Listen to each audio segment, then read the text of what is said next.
Bueno, espero que estén bien. Seguimos con la unidad temática 2 del curso de movilizadores de prevención.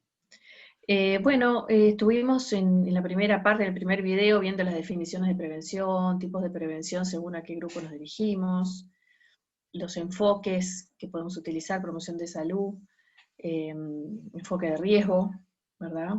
Las distintas motivaciones, distintas características de las personas a las que podemos llegar, eso hay que tenerlo en cuenta si están más cerca de consumir, más lejos, ¿verdad? Después vimos, muchos factores de riesgo y protección, como ejemplo, que nos van a ayudar después a evaluar, y también para entender la complejidad, ¿verdad? Lo que es este modelo integral, integrado por tantos factores que interactúan de maneras, tan particulares según cada persona, cada grupo, ¿no? Y ahora vamos a ver una parte que tiene que ver con las normas que regulan el tema del consumo de drogas en el Uruguay en general, ¿no?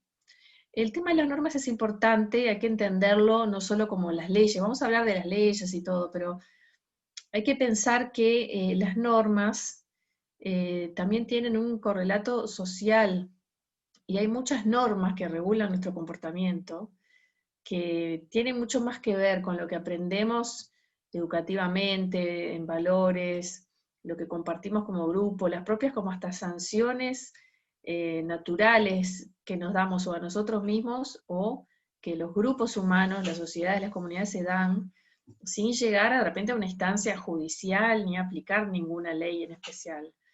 O sea que el tema normas no solo es un tema que está en el papel, en las leyes, sino que lo importante es que funcionen y que realmente sirvan como un marco protector que, organiza, dirige, limita un poquito los comportamientos, y la idea es que sobre todo las normas puedan ser protectoras, ¿verdad? Eso es lo importante y que ayuden a la prevención. Así que entonces vamos a mirar acá un poquito algunos conceptos eh, sobre este tema. ¿Ven? Acá el dibujito es como un policía, ¿verdad? Pero a veces la policía también es interna nuestra, eso sería lo ideal, que nosotros mismos dijéramos, uy, cuidado, esto no, esto puede hacerme daño, ¿no? O puede hacer daño a un amigo y lo trato de frenar, o le digo que ponga algún límite, ¿no? Las leyes pueden colaborar o entorpecer, según cómo estén hechas, ¿verdad? La idea es que puedan ayudar a la prevención, ¿no? Hay normas específicas que regulan la venta, la calidad de los productos, la forma de consumir, es decir, las cantidades, por ejemplo, ¿no? Cómo se envasa, bueno, un montón de detalles de cómo consumir. El lugar donde se consume, por ejemplo, si se puede consumir en vía pública o si se puede consumir en ciertos lugares hasta cierta hora. ¿eh? Y puede constituirse en un factor protector, tanto por sí mismas, es decir, porque haya realmente un conocimiento de las leyes y como una regulación y fiscalización efectiva, como también por la influencia en las actitudes y representaciones sociales de la comunidad, es decir, que haya ciertas normas y que uno se entera, mirá, a fulano le dijeron que no anduviera, qué sé yo, no sé, tomando alcohol justo antes de entrar al trabajo. Bueno, ya, aunque no te pasó a ti, eso influye, ¿verdad? Como veíamos también en la parte, en la anterior, en la unidad 1, ¿no? Cómo había influido todo el tema de cuando, por ejemplo, una sustancia es medicamento, que cuando es de venta ilegal, que cuando es de venta regulada como la marihuana, ¿no? Como que había diferencias, ¿no? Bueno, esto está adaptado de la guía Más información, menos riesgos, en distintas versiones que ha habido de esta guía, que ustedes la tienen, la última versión. Y bueno, estas son las leyes que se aplican en materia de producción, comercialización y consumo de drogas, ¿no? Está este decreto de ley 14.294, que es del año 74, que es conocido como la ley de drogas, es como el principal del tema. Después hay otra ley que modifica un poquito, incluye normas sobre el lavado de dinero, o sea, se amplía un poquito la temática. En el 94 se aprueba la Convención de Viena sobre el tráfico ilícito de drogas, que es la Convención de Viena del 88. La Convención de Viena, esa del 88, es una convención internacional que es la base de la legislación internacional en materia de drogas. Hubo varias convenciones hace mucho tiempo más, ¿verdad? Esta es como la última. Y esta convención obliga a castigar los delitos de producción y la comercialización de la marihuana, cocaína, heroína y otros opiáceos y drogas de síntesis. Y bueno, hay listas de sustancias de mayor o menor peligrosidad y que requieren mayor o menor control según los estudios que va viendo, y bueno, se van agregando nuevas sustancias también a esas listas, ¿no? Bueno, ¿qué es lo que dice nuestra legislación sobre la plantación, cultivo, cosecho y comercialización? Bueno, la ley de drogas prohíbe plantación, cultivo, cosecha y comercialización de cualquier planta que puedan extraerse estupefacientes u otras sustancias que determinen dependencia física o psíquica, con excepción de los que se realicen con fines de investigación científica o elaboración de medicamentos, ¿no? Las plantaciones o cultivos tienen que ser autorizadas previamente por el Ministerio de Salud Pública y quedan bajo su control directo. Y toda plantación autorizada debe ser inmediatamente destruida con la intervención del juez penal. Después está la ley de marihuana, que le vamos a ver después, que también es una excepción a esto. Con respecto a psicofármacos, o sea, medicamentos psicoactivos, que hablamos también en la unidad 1, la ley prevé que solo pueden ser usados con fines terapéuticos o de investigación, no pueden ser vendidos, entregados o suministrados sin la previa presentación de la receta médica, odontológica o veterinaria original. Y se autoriza su comercialización en público en farmacias e instituciones de asistencia médica, o sea, no en cualquier lado se vende, ¿verdad? El delito, es delito producir y comercializar estas sustancias en violación de las leyes y se castiga con penas que van, bueno, pone las penas desde 20 meses hasta 10 años de penitenciaría. Cuando estos delitos se cometen con la participación de una asociación o un grupo delictivo organizado, o mediante el uso de armas, o con utilización de menores de edad o incapaces, la pena será aumentada hasta la mitad más, ¿no? La mitad, se le agrega la mitad más. Sobre el consumo y la tenencia.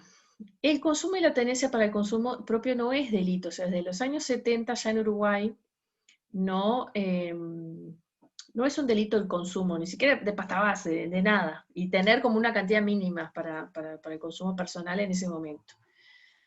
La ley de drogas dice que no será penado el que tuviera en su poder una cantidad razonable destinada exclusivamente a su consumo personal. La valoración que se considera una cantidad razonable es determinada por el juez a su criterio. Después los jueces fueron teniendo como un criterio en común, pero en la ley no está dicho. En esta ley. Sin embargo, la ley de drogas establece que la persona que es encontrada consumiendo estupefacientes o usando indebidamente psicofármacos debe ser llevado ante el juez para que disponga su examen por un médico de la Comisión Nacional de Lucha contra las Toxicomanías y por el médico forense a los efectos de que esto determine si se trata de un adicto, en cuyo caso el juez debe imponer el tratamiento de dicha persona. Esto se cumple hasta cierto punto. Esta comisión, creo que yo sepa, hace años que no funciona. Cuando yo empecé en esto en el 98 todavía existía esta comisión y hacían alguna intervención ahí. Lo que yo sé que pasa bastante son personas que encuentran alcoholizadas y las mandan a Alcohólicos Anónimos. Si algo se hace de esto, pero falta mucho más regulaciones para implementar. Termina siendo bastante complicado en algunos casos imponer tratamientos compulsivos, pero se hace, muchas veces se hace. Bueno, ¿qué pasa con la vinculación de drogas y otros delitos? Bueno, la ley penal establece que es un agravante de algunos delitos, o sea, que un aumento de la pena, el hecho de que uno cometa ese delito bajo efectos de consumo de drogas ilícitas. Por ejemplo, si uno comete un delito, no sé, un robo, yo qué sé, lastimar a alguien, lo que sea, ¿tá? Bajo la influencia de estupefacientes o sustancias psicotrópicas, bueno, eso es un agravante. Por ejemplo, si una persona que está hurtando es un agravante del hurto o que el sujeto lleve consigo armas o narcóticos, aun cuando no hubiera hecho uso de ellos, el tenerlos encima. O sea que en general es un agravante, que esto también hay un mito como de que, bueno, no, si la persona estaba alcoholizada, no estaba plenamente consciente, y eso al revés, en vez de agravante es algo como que limitaría la pena. No, no es así. O sea, tendría que demostrar la persona que lo intoxicaron sin su voluntad. Sería rarísimo, ¿no? Después se tipifica delito el suministro de bebidas alcohólicas, por el cual se prohíbe el expendio o suministro de bebidas alcohólicas o su ofrecimiento a cualquier persona entre las 0 y 6 horas de la mañana, en los locales que no cuentan con la habilitación otorgada para eso, ¿está bien? O sea, si vos tenés un local, un restaurante, un bar, un kiosco, un supermercado, lo que sea, y querés vender alcohol después de las 12, o sea, entre las 12 de la noche y las 6 de la mañana, tenés que pedir un permiso especial, ¿está? Bueno, acá hay multas para los infractores, ¿está? Después otra cosa, dice, la embriaguez o la intoxicación por estupefacientes, cuando fueran totales y estuvieran determinadas por fuerza mayor o casos fortuitos, lo que yo le decía, si por razón ajenas a la voluntad de la persona son causas de inimputabilidad, o sea, de no penalización. Sería una persona que la intoxicaron sin que quiera y comete algún, no sé, lastima algo, rompe algo. Bueno, ahí no, sería declarado inimputable. O sea, no son los casos usuales, ¿verdad? ¿Qué pasa cuando incautan drogas y otros bienes relacionados con narcotráfico? Bueno, la droga ilegal que se incauta es un procedimiento judicial. Antes era destruida, después hubo una acordada entre los jueces para destinarlas al Instituto Técnico Forense para su utilización con fines médicos y terapéuticos. Se hizo un convenio con Facultad de Química, se armaron unos kits de diagnóstico para las aduanas, bueno, muchas cosas se hicieron ahí de investigación. Y los bienes utilizados por traficantes de drogas cuando cometen un delito, por ejemplo un automóvil, una casa, lo que sea, son confiscados y transferidos a la Junta Nacional de Drogas, que dispone la utilización de los mismos hacia distintos organismos públicos encargados de prevención, tratamiento o combate al tráfico. Y bueno, y en la última ley de presupuestos se incorporan 3 artículos que permiten canalizar estas disposiciones legales en forma inmediata, porque antes tenía que esperar que el proceso judicial estuviera terminado, de repente pasaban 12 años y ya estaban todos rotos los autos, ¿no? Entonces eso cambió, ahora se agilizó, y bueno, en general llegan a la policía, algunas veces hubo algunos concursos y algunas, sí, más bien como concursos o premios para organizaciones que trabajaban en prevención y tratamiento. En general va a la policía, en general. Bueno, ¿qué es esto de legalización de las drogas? Cuando decimos, bueno, vamos a legalizar las drogas. A ver, hay sustancias que están reguladas, por ejemplo, los medicamentos hay una regulación, ¿verdad? Vieron que ustedes, hay medicamentos que tienen tarjeta verde, receta verde o receta naranja, los más fuertes, ¿no? El alcohol, vieron que no se vende a ciertas horas, ¿no? Hay todos unos controles bromatológicos en las intendencias, también si uno quiere fabricar, por decir vino casero, hay todo un registro que tiene que hacer en distintas intendencias, tendrá diferentes regulaciones de bromatología, hay que guardar el mosto del vino, etcétera, etcétera, ¿verdad?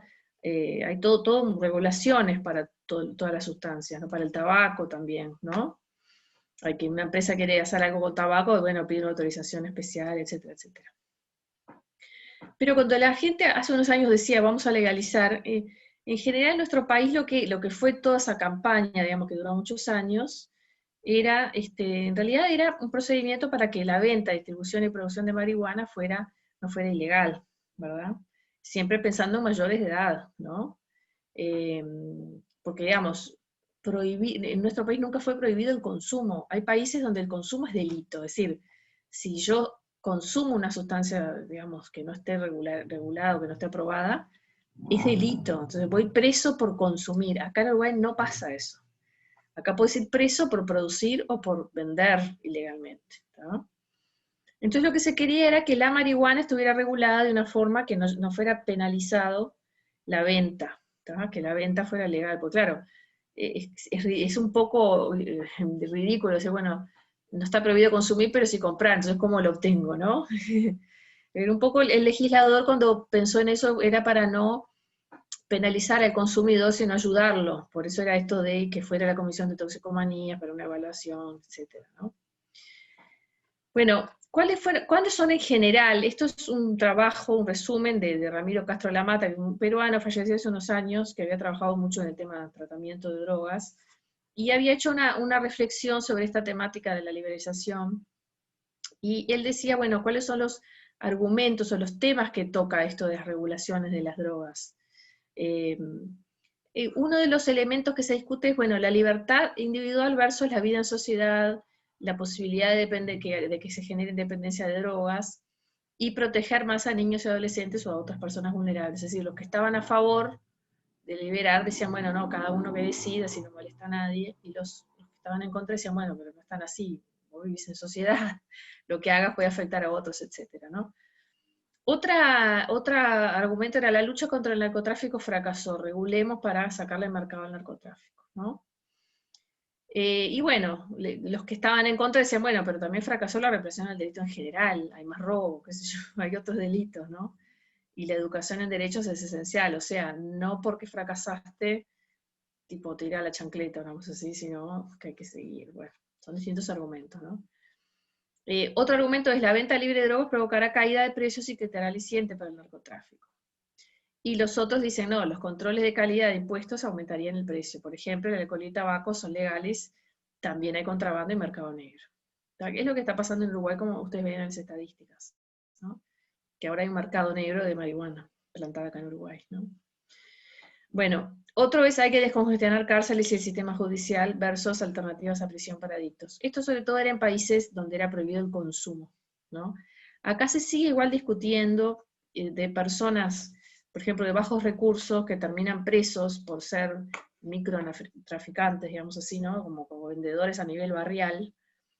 Y mucha gente critica eso y dice como que no, que esas personas no deberían ir presas, porque son víctimas del sistema, digamos así, ¿no? Y otros que dicen, bueno, no, a ver, la persona sabía que estaba haciendo algo ilegal y no se puede fomentar esto, que trabaje en otra cosa. Es toda una discusión esa que hay, ¿no? Y incluso acá en un momento hubo un movimiento, también a nivel latinoamericano, justamente de no penalizar a la persona de bajos recursos, y eso fue generado, eso hoy en día está muy discutido, incluso por técnicos en seguridad y gobiernos. De hecho, nuestro gobierno sobre los últimos años, el pasado gobierno, durante los últimos años hizo una autocrítica en eso, de que claro, al no reprimir el comercio al minoreo, se fueron generando a nivel local personas que sí empezaron siendo de repente vulnerables, pobres, y terminaron siendo ricos y con un control territorial tremendo, ¿no? Entonces, en realidad la lógica que se maneja hoy en día es no, hay que combatir a todo nivel, al microtráfico, también al macrotráfico y también al lavado de dinero, a todo. O sea, no hay que ver solo un aspecto, sino todos. Después otro elemento dice el daño que provoca la represión contra las acciones que no tienen que ser solo de represión, sino educación y tratamiento. Es decir, muchas veces se genera una dicotomía de, liberamos o guerra a las drogas, ¿no? Policiando palo, una cosa así. Y no necesariamente, es decir, se puede hacer otras formas de prevención que no sean dar palo y solo la parte de control de la oferta de una forma agresiva, sino que se puede hacer mucho más educación y tratamiento, como se hizo, por ejemplo, con el tabaco.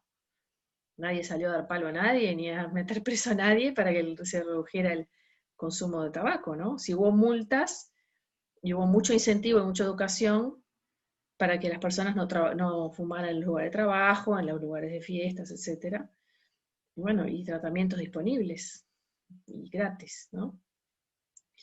Bueno, otro que las drogas pueden usarse como medicamentos, y se habló mucho y se confunde mucho a la población que, bueno, por ejemplo, el cannabis es medicinal, y bueno, que al principio, por ejemplo, se decía, no, la cocaína es una droga blanda, es mucho mejor que la heroína, y se popularizó el consumo de cocaína en Europa, como diciendo, la cocaína es mucho más sencillita, después se les recontra complicó con la cocaína, ¿no? Tuvieron 2 problemas en vez de uno. Y bueno, eso es una gran confusión, ¿no? Dice, muchas drogas de abuso se usan como medicamentos, pero es necesario los controles necesarios, los controles, ¿verdad? Y aparte los medicamentos se extraen algunos principios activos, no implica el consumo recreativo de la sustancia en bruto y a dosis tóxicas. Si los medicamentos es un estudio que se hace, se arma una pastilla extrayendo exactamente la cantidad justa y los componentes de la sustancia que muchas veces no son el mismo, como veíamos por ejemplo en el caso de la marihuana, ¿no? No es el THC, o sea, hay mínimas cantidades de THC, lo que hay más son otras sustancias que son las que generan un beneficio medicinal, ¿verdad? Así que bueno, esto es simplemente a modo informativo, como para tener cierta idea de las discusiones que ha habido en los últimos, qué sé yo, 15 años, 20, sobre este tema, ¿está? Bueno, acá hay otros más, perdón, seguía. Los consumidores tienen que ir a puntos de venta ilegal, lo cual no les agrada y les expone a oferta de otras drogas, esto es cierto, ¿no? Las personas antes tenían que ir por ejemplo, para conseguir marihuana tenían que ir a una boca ilegal, ¿no? A veces no eran los mismos proveedores los que tenían las distintas sustancias, pero bueno. Después este es un gran argumento que después si ustedes tienen tiempo y quieren mirar el trabajo que yo les puse del Plan Nacional de Drogas de España como material complementario. Hay una parte que es sobre normas justamente y habla bastante de este tema. Dice, no prohibir lleva a que menos personas busquen consumir porque mucha gente busca lo prohibido, ¿no? Y justamente Becoña, en este libro del Plan Nacional de Drogas de España, dice, no, en realidad la mayoría de la gente confía en que si algo es ilegal es porque tiene algún riesgo. Y liberar la venta baja la percepción de riesgo. Este argumento realmente está demostrado científicamente, porque aparte también pasó en otros países donde liberaron, por ejemplo, la marihuana, y pasó acá. Así que bueno, en realidad sí hay gente que busca lo prohibido porque sí, le encanta lo prohibido, pero no es la mayoría. La mayoría de las personas confía en que las normas son protectoras. Bueno, entonces les cuento un poquito cómo es, porque esta ley cambió un poquito la ley de drogas anterior, ¿no? Es la 19.172, que entró en vigencia en mayo del 2014. O sea, no es que derogó la anterior sigue vigente. Pero en el caso de la marihuana psicoactiva, bueno, se agregan estas normativas, ¿tá? Se implementó en el 2017, demoró bastante, fue bastante difícil implementarla, ¿verdad? Porque nosotros como adherimos a la Convención de Viena y la marihuana está en las listas de sustancias prohibidas, estamos incumpliendo, de hecho, la Convención de Viena en este punto, y también estábamos recibiendo penalizaciones en la parte de los bancos, es decir, para que todas estas empresas operen, necesitan obviamente usar el sistema financiero, como cualquier empresa, y en los bancos internacionales, el de los bancos que tiene alguna sede internacional, digamos así, bueno, no podían operar. Entonces fue muy complicado, además pensar la estrategia en cómo hacerlo. Bueno, al final se implementó de una manera que vamos a ver ahora en el año 2017. ¿Cuál fue el objetivo de esta ley? Bueno, disminuir riesgos y daños en el consumidor, restar poder al narcotráfico. Y lo que tiene son acciones para controlar la producción, la comercialización y el uso. Se creó un organismo regulador que es el IRCA, Instituto de Regulación y Control del Cannabis. Se creó en esta ley. Entonces, ¿qué características tiene que tener una persona para acceder a la marihuana en forma legal? Bueno, ser ciudadano natural o legal o residente permanente. Ser capaz, o sea, no ser una persona que no sea capaz por sí misma, ¿no? Y tener 18 o más años de edad. Y tiene que registrarse, y al registrarse elige una de las 3 formas de acceso, no puede las 3, es una sola de las 3. ¿Cuáles son las, bueno, ahora vamos a ver cuáles son las formas de acceso. Otro elemento para tener en cuenta en general, la posesión legal por persona es 40 gramos. Acá la ley anterior, ¿se acuerdan que quedaba a criterio del juez? En todas las otras drogas quedan a criterio del juez. En el caso de la marihuana, la posesión legal por persona es 40 gramos. Se definió, por eso genera a veces problemas para los jueces, ¿verdad? Acá en este caso se definió. Está prohibida toda publicidad de todo tipo. Está prohibida la venta y suministro a menores de edad, o sea, de 17 para abajo. No se puede consumir en espacios cerrados de uso público, lugares de trabajo, instituciones de salud, enseñanza y deportes. No se puede conducir vehículos, ni presentarse al trabajo, centros de enseñanza o espectáculos públicos bajo efectos de la marihuana. Es decir, una persona que entra bajo efectos a un centro de enseñanza, espectáculo público o trabajo puede ser, digamos, que no le permitan entrar. Y eso está amparado por esta ley. De hecho, se hace todo el tiempo, sobre todo mucho más en los lugares de trabajo, y en algunos casos en centros de enseñanza, o a veces se puede llegar a hacer si es demasiado evidente. El IRCA tiene la exclusividad en la importación de semillas o esquejes para cualquier tipo de producción de cannabis psicoactivo, es decir, la persona que produce le tiene que, digamos, es el IRCA el que le da las semillas. No hay según la ley no hay como un tráfico de semillas de por sí, es el IRCA el que importa las semillas y las distribuye a los productores, digamos así. Bueno, entonces tenemos 3 formas de acceder al cannabis y solo una, la persona tiene que elegir solo una.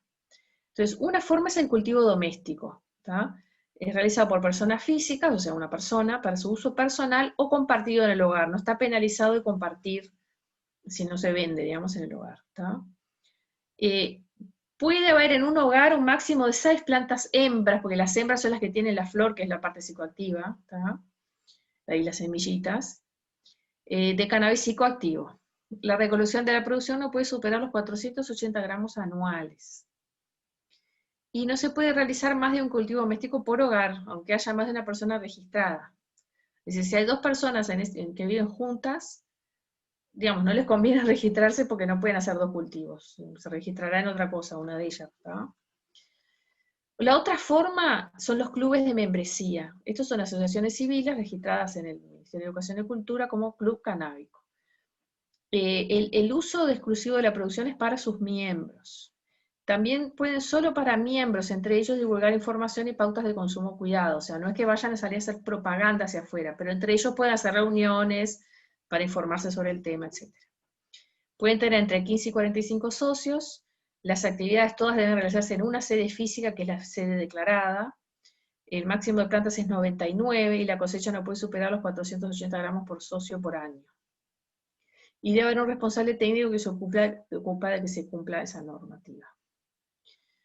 Y después están los adquirientes en farmacias, solo en farmacias autorizadas, que hay unas 16. Es interesante entrar a esta página del IRCA, ahí sale, cuando yo no me acuerdo, fue cambiando, ahora no sé si me acuerdo si hay 14 o 16 nada más en todo el país, no son muchas, porque justamente, bueno, muchas no están a favor de esto, y no quieren vender remedios, sino esto, y a otras se les complicaba porque hay unos ciertos requisitos de seguridad, también está el tema financiero que es complejo, etcétera, etcétera, ¿no?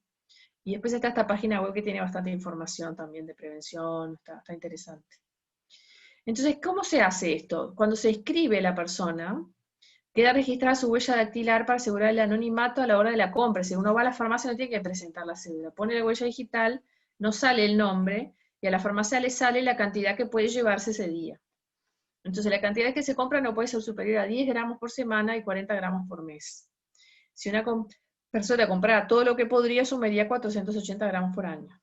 Es una cantidad que se consideró un consumo, digamos, medianamente razonable. Y bueno, y la producción de este cannabis está realizada por empresas autorizadas, ¿tá? O sea que es interesante, creo, conocer esta regulación porque se habla mucho, pero pues casi nadie sabe bien cómo es, salvo los que son realmente tan cercanos al tema. Así que es interesante conocerla y saber. Y además es importante que si alguien no está registrado y no eligió uno de estos tres, y por ejemplo cultiva en su casa, en realidad lo que está haciendo es un delito de narcotráfico, ¿entienden? O sea, si alguien va a cultivar en su casa, que se registre, porque si no le va a regir la otra ley, la ley de drogas, la que les hablé antes, y va a tener un problema legal que además le deja antecedentes internacionales. Así que no conviene, ¿no? Y bueno, está bueno saber estas cosas para justamente también derribar mitos y aclarar bien cómo funciona. Así que bueno, muchas gracias por participar. Este es el módulo 2. Esta semana lo irán mirando y después va a estar la prueba también disponible para que la vayan haciendo durante la semana hasta el lunes. Bueno, nos vemos, un gusto compartir con ustedes. Y cualquier duda, preguntas, me la van haciendo, así cuando nos reunimos la siguiente clase, las charlamos. Bueno, un abrazo para todos.